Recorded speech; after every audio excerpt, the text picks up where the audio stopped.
Hello, this is class 3 of Indian Polity and this is second lecture on the Indian Preamble। इसमें हम लोग parts of the preamble के बारे में जानेंगे। तो सबसे पहला है कि जो प्रियम्बल का अधिकार स्रोत क्या है, पार्ट उसके सोर्स ऑफ अथॉरिटी क्या है। तो उसकी सोर्स ऑफ अथॉरिटी है पीपल ऑफ इंडिया।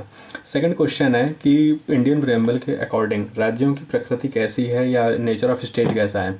तो इंडियन प्रियम्बल के मुताबिक हम लोग सॉवरन संपन्न हैं, सोशलिस्ट समाजवादी हैं, सेकुलर धर्मनिरपेक्ष हैं, डेमोक्रेटिक लोकतांत्रिक हैं एंड रिपब्लिक गणतंत्र हैं। हमारे इंडियन प्रियम्बल का ऑब्जेक्टिव क्या है? हमारे इंडियन प्रियम्बल का ऑब्जेक्टिव है सभी को जस्टिस देना, लिबर्टी देना and equality and fraternity provide करना। मतलब न्याय, स्वतंत्रता, समानता एवं बंधुत्व की भावना को प्रदर्शित करना है।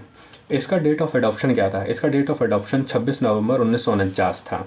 नेक्स्ट है क्या हमारा जो प्रियम्बल है वो कॉन्स्टिट्यूशन का पार्ट है। इस पे कई बार केसेस हुए हैं जिस पे कोर्ट ने अपने डिसीजंस दिए हैं, जिसमें से कुछ इंपॉर्टेंट केस यहाँ पे हम लोग डिस्कस करेंगे। जैसे कि पहला केस था बेरुबरी केस 1960 में, जिसमें ये बोला गया preamble is not a part of constitution. दूसरा केस था केशवानंदा भारती केस 1973 में, ये इंपॉर्टेंट केस है। इसमें ये बोला गया preamble is a part of constitution. इसमें सबसे बड़ी बेंच बिठा ली गई थी 13 जजेस की, जिसने बेसिक फीचर थ्योरी और बेसिक स्ट्रक्चर डॉक्ट्राइन थ्योरी दी, जिसमें ये बोला गया कि प्रियम्बल की मूल विशेषताओं में कोई भी बदलाव नहीं किया जा सकता। बेंच क्या होती है? बेंच होती है कि जब हमें किसी कॉन्स्टिट्यूशनल केस की सुनवाई करनी होती है तब बेंच बिठा ली जाती है और उसमें कम से कम 5 जजेस और ऑड नंबर में जजेस होते हैं।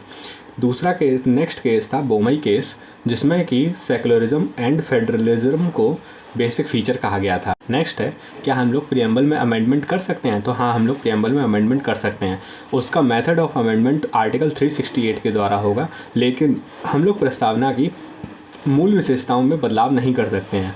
प्रस्तावना में बस केवल एक ही बार बदलाव हुआ है, वो है 42वां कॉन्स्टिट्यूशनल अमेंडमेंट एक्ट 1976, 42वां संविधान संशोधन अधिनियम 1976। इसको मिनी कॉन्स्टिट्यूशन के नाम से भी जाना जाता है। इसके द्वारा प्रियम्बल में 3 वर्ड्स ऐड किए गए थे: सोशलिस्ट, सेकुलर, इंटीग्रिटी, समाजवादी, धर्मनिरपेक्ष और अखंडता।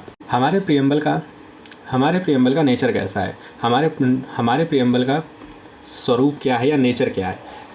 इससे पहले हम लोग 2 वर्ड जानते हैं, जस्टिशिएबल और नॉन जस्टिशिएबल।